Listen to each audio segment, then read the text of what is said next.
So as you heard, my name is Linda Griggs, and I've been at Altman for, this is my 25th year actually, coming up in October. My background is med-surg, so I love taking care of post-op patients because there was always something fun and interesting going on in my day.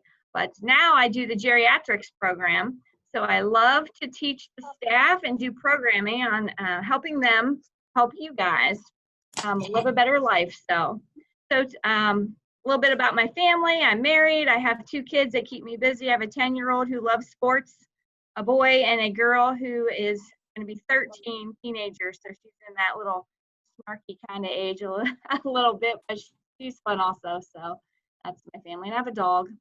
So, okay. So why don't we get started? So I'm going to talk to you guys about brain fitness today. You can advance the slide. I'm just going to tell you next. Okay. Okay, sounds good. Okay, so Julie's controlling my slides if you hear me say next. So, okay, so one of the reasons we like to talk about brain fitness is it's a big concern for a lot of people as they age. And it is a big, it's a problem for a lot of people. So brain-related problems, as you can see on this slide, affect over 200 million Americans. So it is a big concern. And there's a lot of different things that play into that. So it can be something as simple as a little bit of brain fog, which can have a very simple reason why it's occurring. Something a little bit more advanced, like a more medical condition, which we're going to talk about a little bit more. So it can be the brain fog, it can be a little memory loss. It can be, you know, different causes play into it, not sleeping. You can have tension issues. Obesity plays a part. So these are all just little things that we're going to talk about as we go on today. Okay, next. So what I want you to really hear me say today is that everyone has moments of forgetfulness. It doesn't matter that you're an older adult. It happens when you're younger. It actually starts to happen. Brain decline starts to happen at the age of 30, which is surprising and actually a little depressing to some people, but that is the reality. So it's not just something that affects the older generation. It starts when you're younger, and it starts with, it's very subtle when it happens, and that's why a lot of people don't realize it. So you might start having a little bit of trouble thinking as fast as you did before. You might forget things a little bit more, you know, just affects your memory in general. So we have a nice little cartoon on there because people always joke about senior moments, but it's not just seniors who have those moments. So, all right. So there are a lot of other things that play into the cognitive decline, and it can be different health related issues. It can be things that you can control, which we're going to talk about in a minute. Okay, so aging. So as I already mentioned, your cognitive decline starts at the age of 30. So it is normal to have that decline as you begin to age. When you start to worry about it is when it's starting to impact your daily functioning. So as I said, there are causes for cognitive decline, for that inability for your brain to work like it did before. There are minor causes, things that you can control, and then there are some things that are health related that you might need to get some treatments for. So we'll talk about a little bit more, but some of the non-related, which is on the slide, it says non-pathological. It's not related to a disease. You know, that can be things where you have trouble like coming up you know, with a recent memory, or thinking a little bit slow, those kind of things. If it's disease related, you're going to see it impacts your life a little bit different, which we'll talk about. And those can be things like the mild cognitive impairment, the dementias, deliriums, and those kinds of things. All right, but most of the time, if something's going to happen, it's going to happen very gradually, and that's why, as I said before, a lot of times it's hard for us to recognize that these things are happening until it gets a little more advanced. Okay, next slide. So the other very important thing I want you to take away from today is people think that how they age is related to their genetics, which it is in part, but only 1/3 of how you age is your genetics. The other 70% is either your lifestyle choice or your environment. So even if you would have a gene for, say, some kind of a dementia or something in your family. The good news is that you have a lot of control as to how that's going to impact your life as you age. You can make choices to make your life what you want it to be. So those are things like what we're going to talk about today. And it's simple things like, what are you eating? Are you exercising? Are you staying socially active? So that if you do have those genetic tendencies, you can delay the onset of maybe a memory loss or a memory issue, so that you're going to have a longer time with more quality of life. And then the onset will be later in your life, if that makes sense. Linda, so someone has a question. The person that raised their hand, do you want to ask your question? And it might actually be easier if we do the questions at the end. Okay. Yeah. She raised her hand, but it doesn't look like her microphone is muted. So we'll go ahead and keep going. Okay. Okay. I'll try to answer them all at the end. It'll probably make more sense that way. Okay, so you can do the next slide. So as I said, important point, remember you have a lot of control as to how you age. And I tell this to a lot of my nurses when I teach them, that start now. You know, you might be in your 20s, but it doesn't matter. The earlier you start, the better it's going to be as you're progressing in your age. Okay, so how do you preserve your cognitive abilities? This is not rocket science. These are all things that you've heard probably already from a healthcare provider to help you in other aspects of your health. So are you eating a good diet? Are you exercising? Are you socializing with your friends? Are you hydrating? Do you get enough sleep? And then of course for the cognitive, we're going to do some things for your brain, like brain games and different things to keep your brain sharp. So it's nothing that's really, like I said, surprising, but sometimes it's just hard to discipline yourself to do the things that you know are the right things to do. Or maybe you're not quite aware of some of the simpler things, but we'll get into more detail. All right, next slide. Okay, so the first thing I mentioned was diet. So we know diet is important for a lot of aspects of our health, right? If you have cardiac disease, your doctor tells you stay on a cardiac diet, a low-fat, low-salt diet, right? If you're diabetic, you're on a low-sugar diet. So we have all these diets for other things like cardiac disease and diabetes, but why don't we think about it for our brain health? Because there are different aspects of what you're eating that are going to affect your brain. And one of the things to think about that's simple to remember is what's good for your heart is good for your brain. And that doesn't just apply to diet, but that it applies to your lifestyle in general. And that's because one aspect is you're trying to get that blood flow up to your brain. So your brain is going to get more blood flow if you're, like in the case of diabetes. You know, if you have diabetes and you're not controlling it, it can make your blood vessels not be able to pump the blood where it needs to go as easy. Same with heart disease.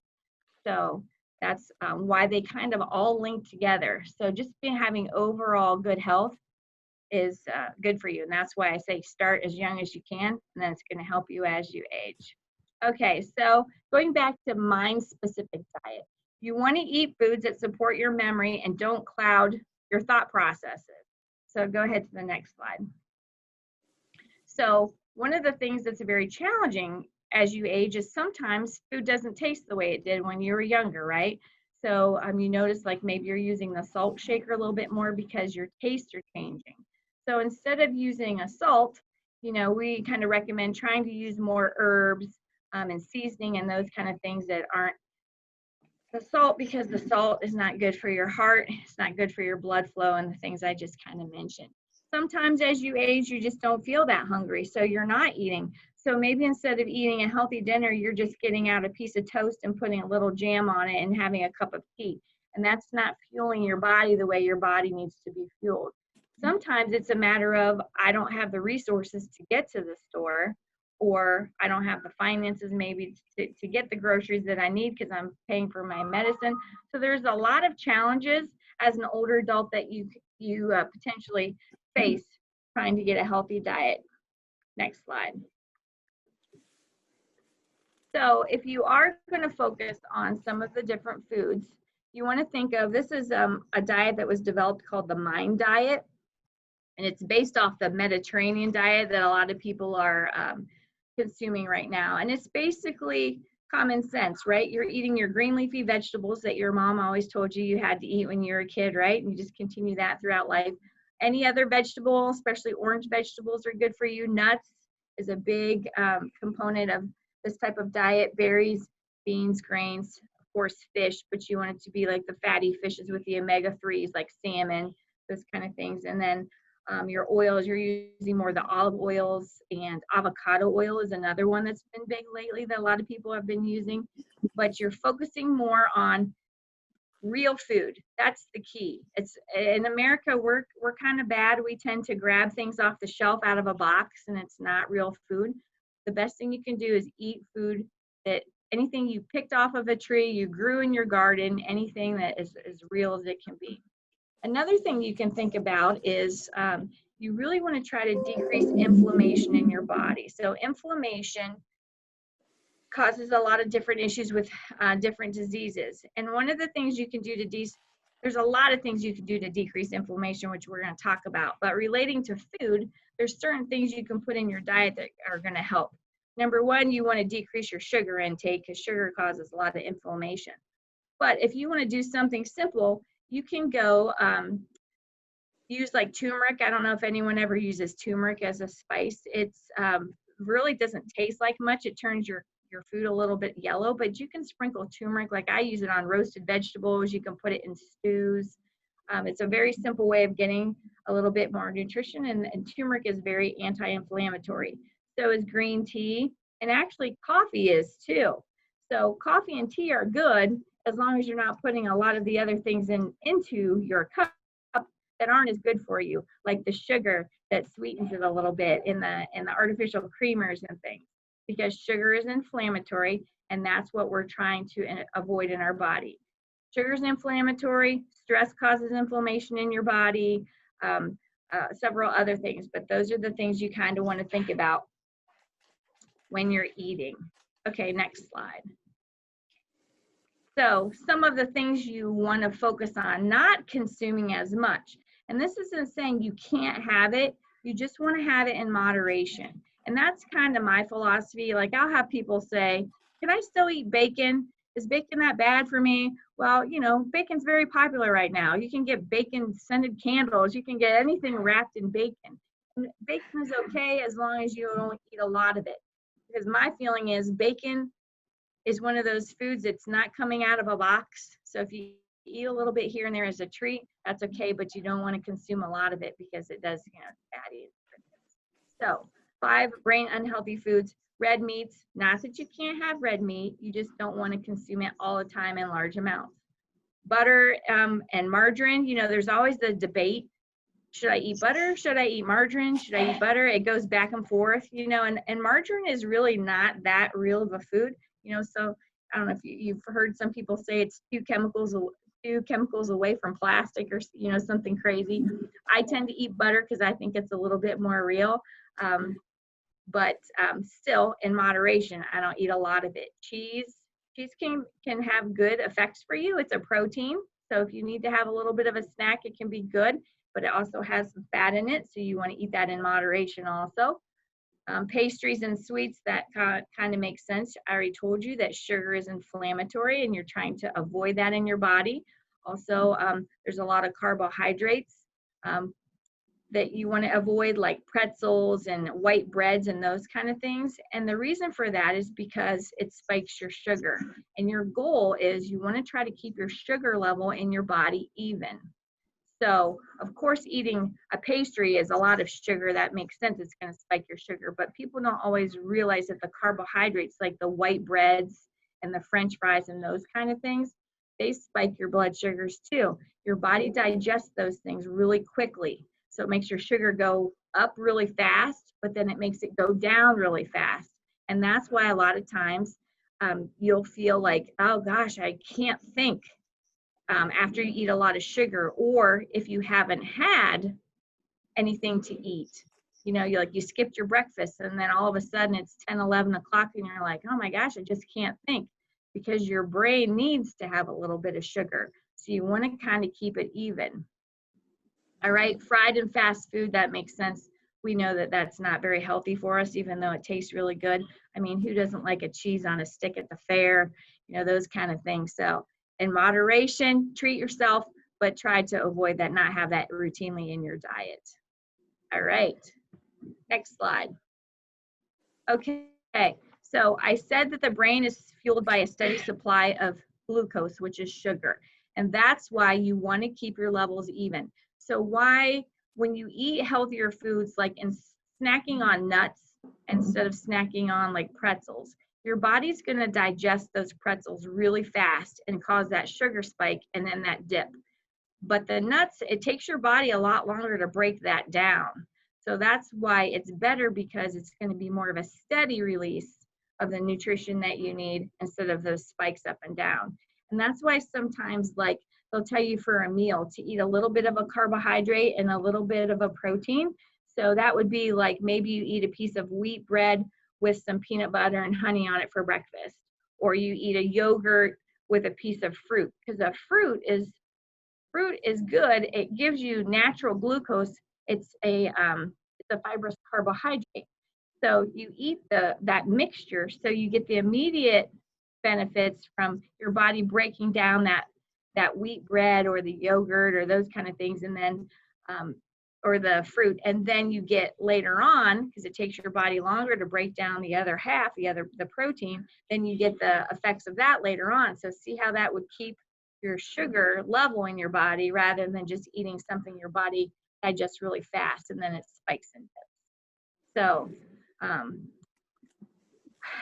the other thing you want to think about is, like, I have a picture of pop on here, or soda if you're from the South, but pop's one of the worst things that you can consume. A lot of people do, because there's no nutrition in it, and it's basically a bunch of sugar, which is going to cause the inflammation in your body and spike your blood sugar.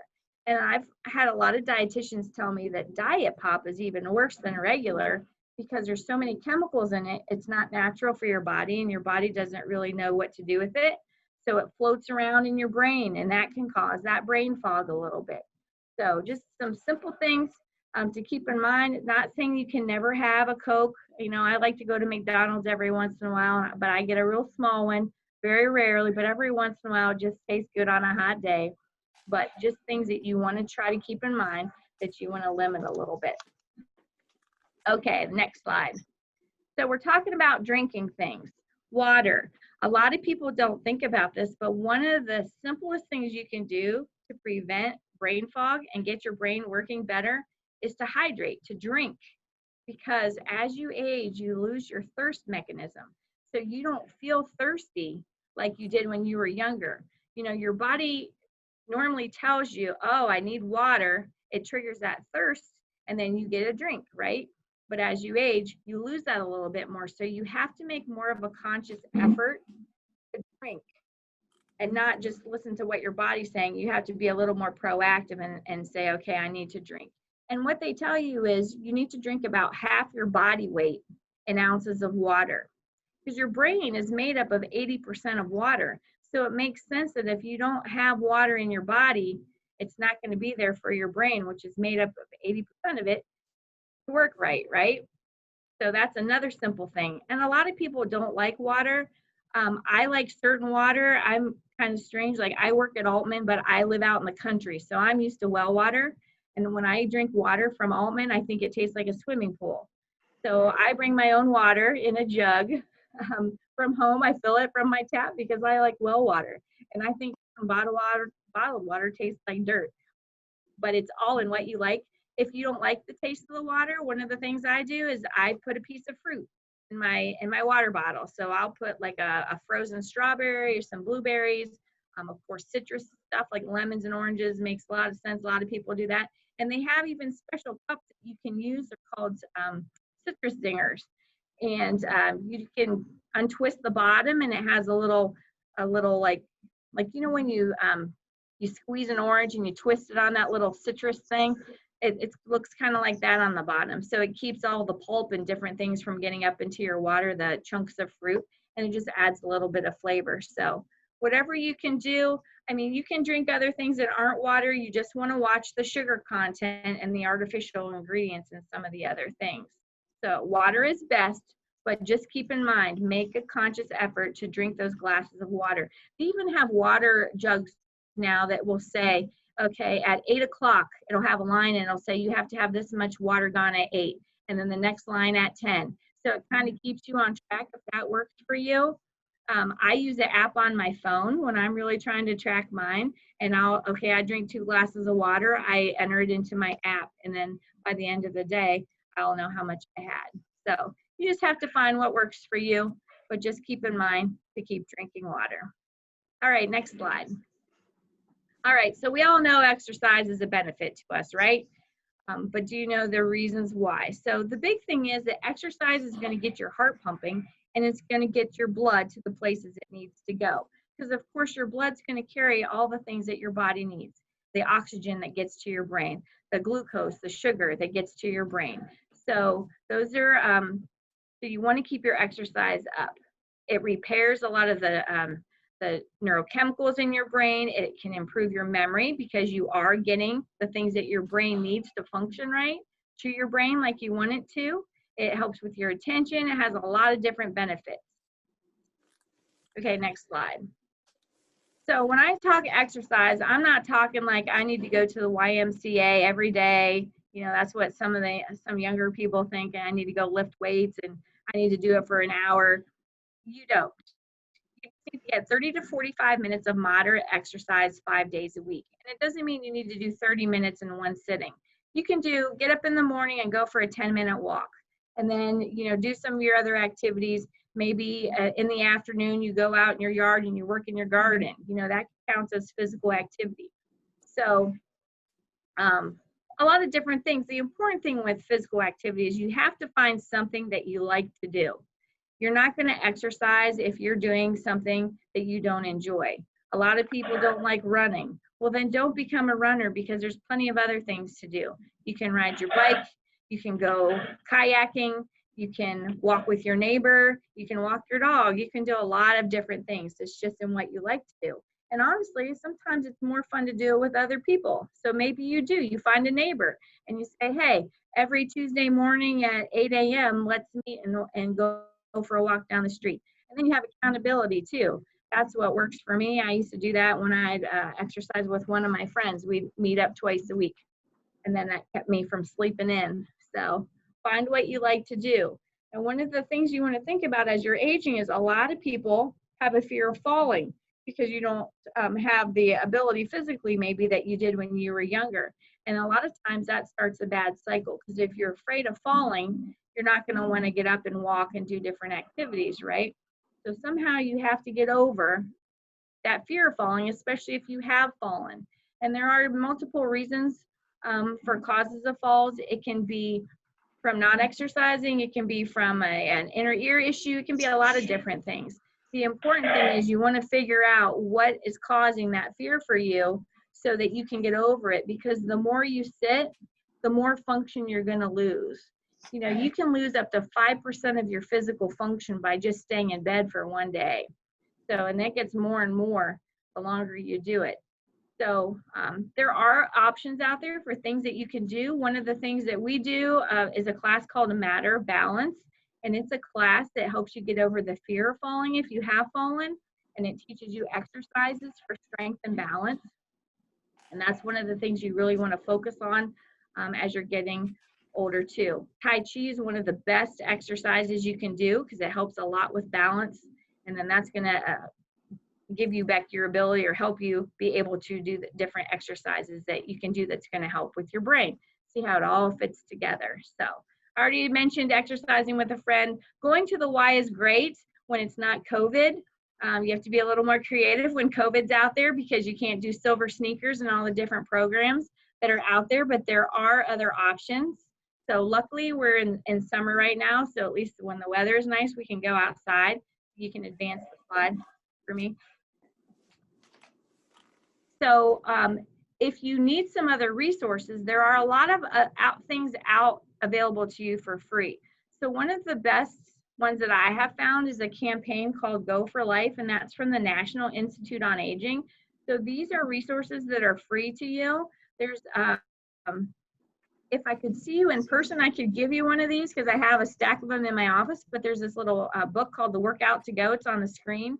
That's a nice little handbook that you can take with you. It has like 13 or so exercises in there with instructions, colored pictures, and it focuses a lot on strength and balance, which is what older adults need to keep moving. But you can go to the website that's on here, and you can order these for free. This is the pocket one. There's actually a bigger book too that has bigger pictures and it has more exercises in it, but they also have videos. So if you're not sure how to do an exercise, you can just pop it on your iPad or on your computer and just click it, and the person exercises with you, and that's all free. So these are good resources for when, like I said, we're kind of stuck not going places as much, that you can do in just a small space in your house.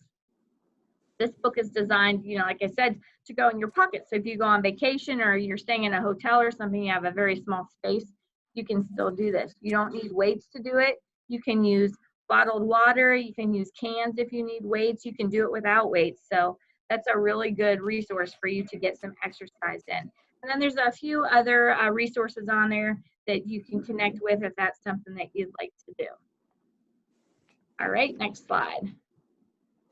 All right, so this is one of the things I talk about a lot when I teach a lot of my courses, because people don't think about the importance of your mouth.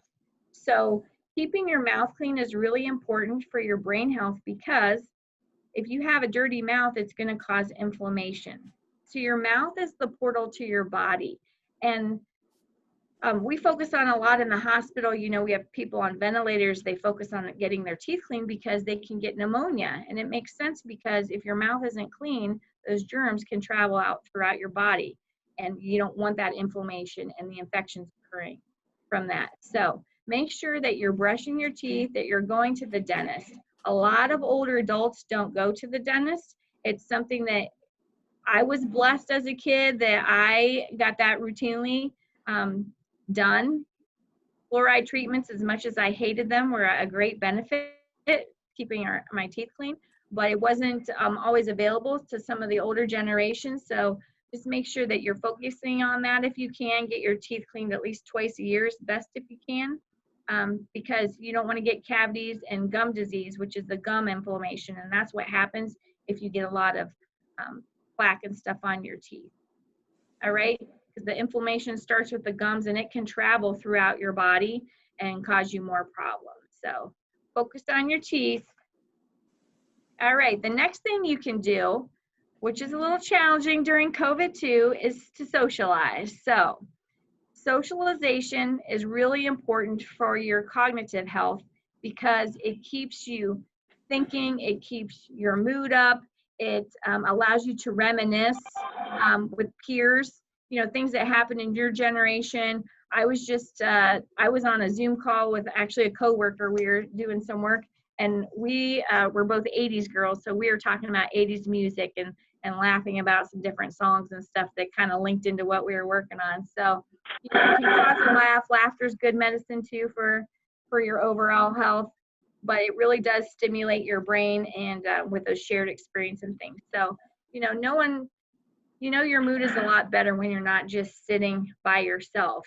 So you have to be just a little bit creative sometimes, especially with the COVID stuff, like these Zoom calls. You know, it's great that you guys are all on your technology. It's challenging sometimes for the older generations. I'm not a person who grew up with computers. Like, I remember when the first computer came out and we had one, but I was no whiz on the computer even in my generation. It takes me a while sometimes to learn some of this stuff. So it can be done, and there's a lot of fun things you can do if you take the time to learn it. So, all right, next, sleep. So we know the importance of sleep.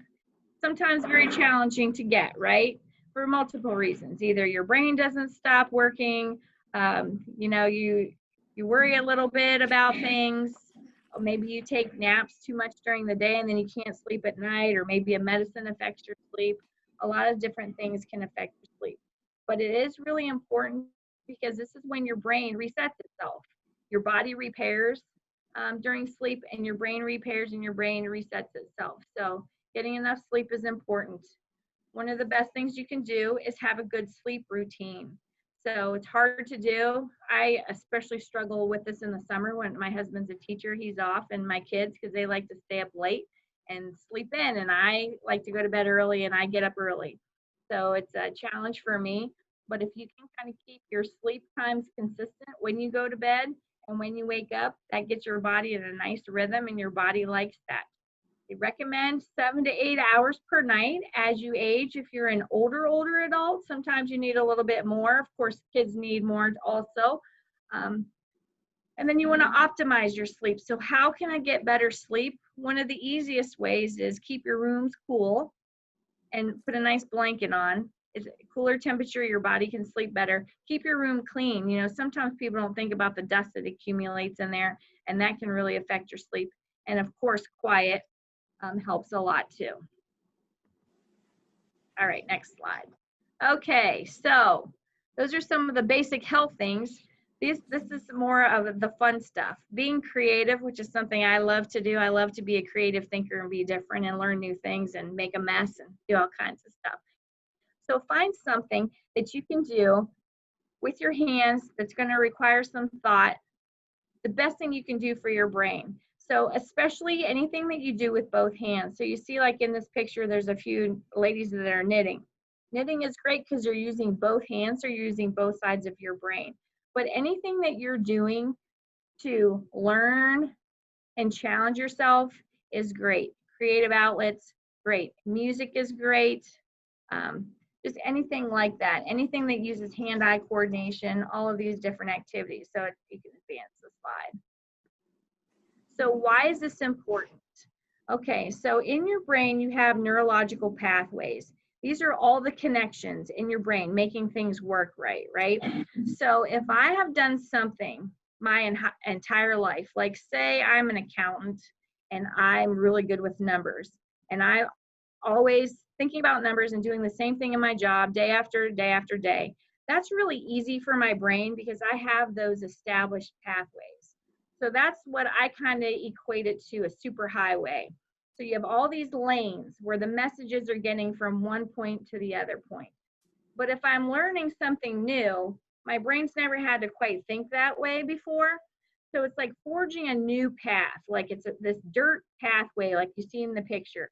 You're creating this path into the unknown where your brain has never gone before. And that's what you really want to happen, because you naturally have a lot of neurological pathways, and as you age, you lose them. And I'm not just saying as an older person. I told you lose a lot of losing your brain function at the age of 30. So you lose these existing pathways, but you also have the ability to make new ones. Even as you're aging, you still have the ability to make new ones. You just don't make as many new ones as you do, as many as you're losing. So you can't quite keep up.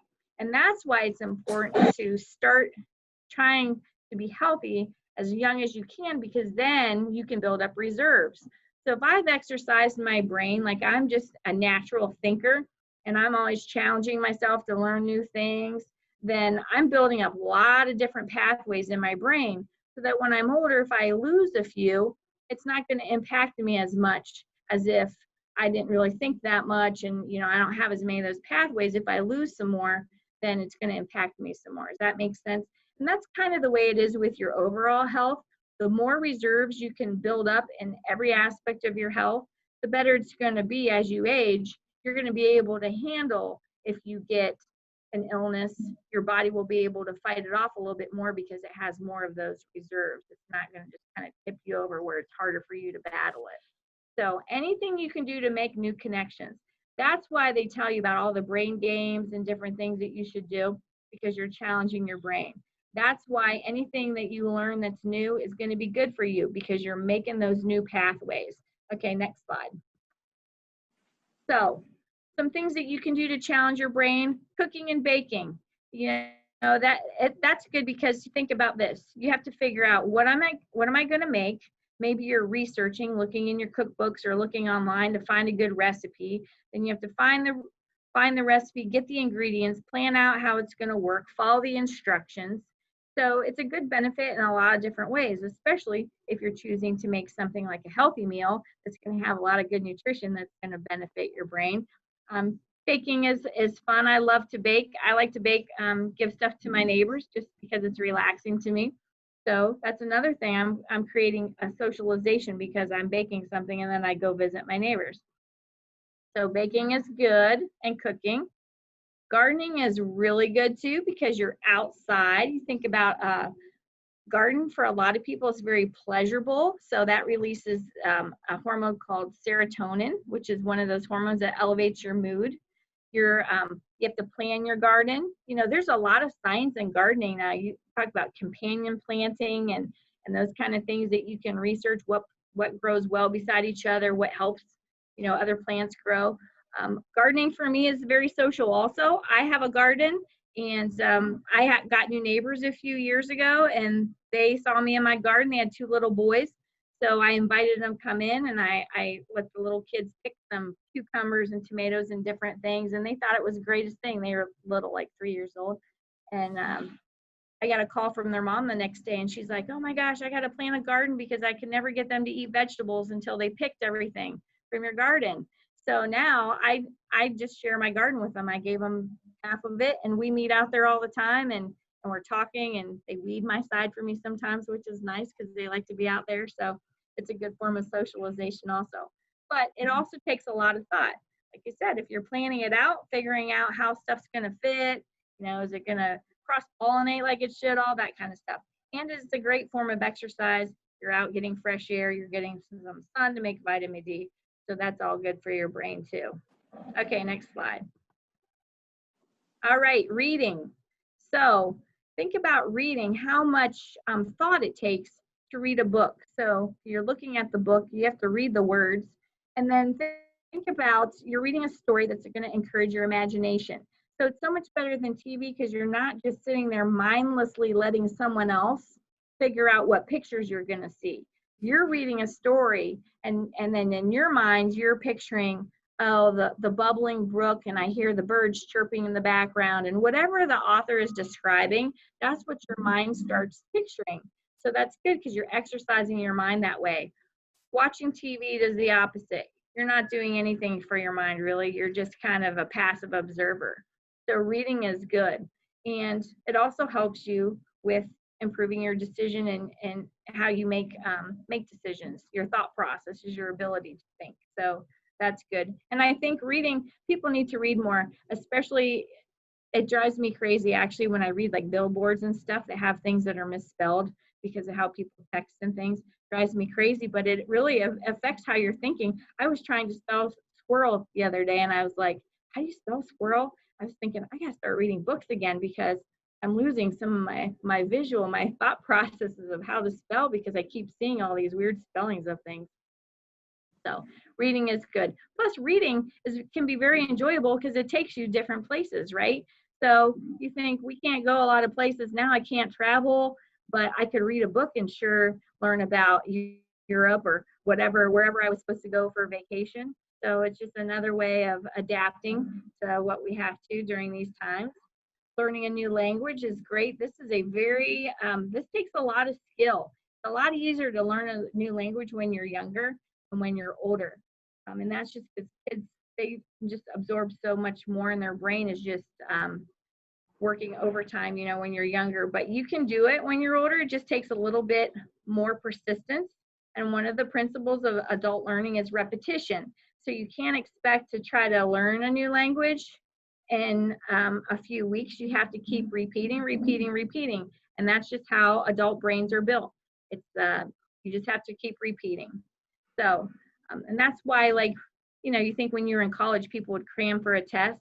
Well, that's fine. They did okay on the test, but then they forget what they learned. And that's because they needed to, it's better to learn over time and repeat and repeat and repeat. And then the beauty of learning a new language is you can say, hey, I just learned a new language. I should go travel to this country and try it out. But you have to wait, of course, until after COVID. But that's a good motivator to learn. Okay, so everyone talks about word games. So word games are good. There's a little more science into some of the sites than some other things. So instead of me always worrying about what's the most scientific, what I think of is what's the most challenging for me. So what am I doing for my brain that's challenging and that I enjoy? Some people like crosswords, some people like word searches. You find what works for you and what you enjoy doing. And there are a lot of different modifications to some of these things. You know, as you age, maybe you're having trouble visually, you can't see the little print. You know, they have the large print books. They also have modifications. So I get questions a lot of times at the end when I do this about family members that maybe have dementia and how can I modify this for them. There are different companies that make simplified word searches for people that are already suffering from the dementia. And I can show you some of those maybe at the end, but I can give you the name of some of the different companies that have that stuff. But there's always things that you can do to modify to make it work for you. Okay, next slide. So these are some of the brain games that I really like. Spot It. I normally, when I do this live, I bring all these things in and let you guys see them and try them out, but I'm just going to explain them to you. So Spot It is a really fun game you can get just about anywhere, like Target or Walmart, any place like that. Costs less than $10, and it's a fun game that you can play with multiple generations.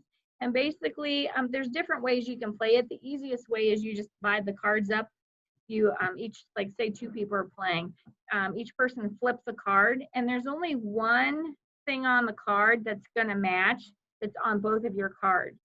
So I'm going to flip my card, and then I look at both of the cards and I try to see what object is on both of my cards, on each of the cards. So like maybe it's a dolphin. You know, I have the dolphin on my card, and then my husband has a dolphin on his card, and then I yell dolphin, and then I get to keep the match. And then you keep doing that until someone gets all the cards, kind of like war.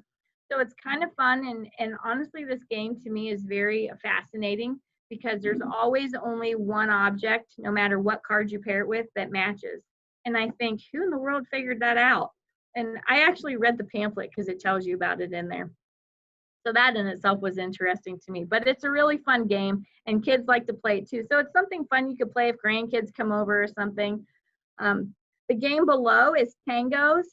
So this is a smaller version of Tangos. There's another one that's larger called Tangos Junior, where the pieces are bigger and it has a magnetic board. But this is basically where you have the pictures with the different shapes. You have to try to get the shape to fit into the picture. So I like the Tangos Junior version, number one, because the pieces are larger, so it's easier to handle if you have like arthritis or something in your hand.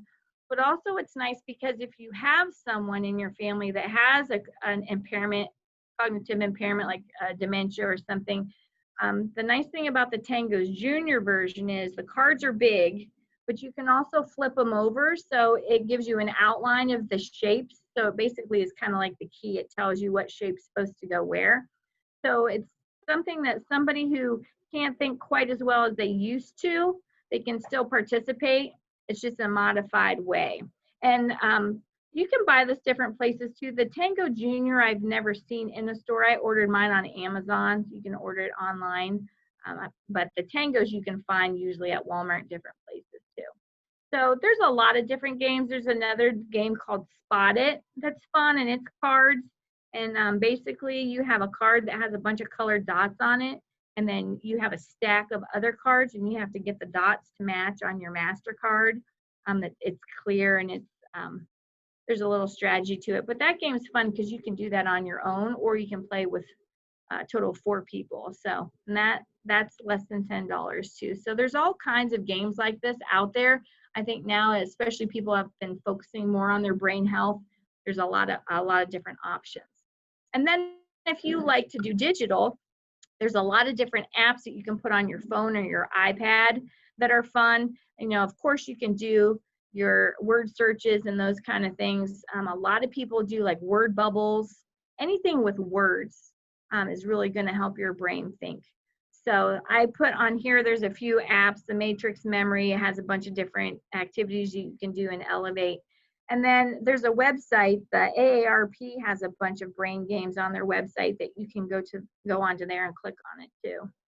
And then there's a funny little cartoon on this slide that says, The husband says, the internet is so fascinating. And the wife turns around and says, no, that's the microwave. So I thought that was cute. Obviously, he doesn't cook in his family, right? All right. So I kind of already mentioned this. You know, sometimes people are worried about the research behind, is this really that beneficial? Is it not? Like I said, I think you find something that you enjoy and something that you know is challenging you, and that's what you do to promote it. So to do your health, and it's going to help you a lot with your attention and your focus. The more you use your brain, the more efficient it's going to work for you. So that's good. Okay, next slide. All right, so all I have left are my references, and then I have advance the slide one more time. That's me, and my information. If you figure out a question you have later on and you want to contact me, feel free to do that.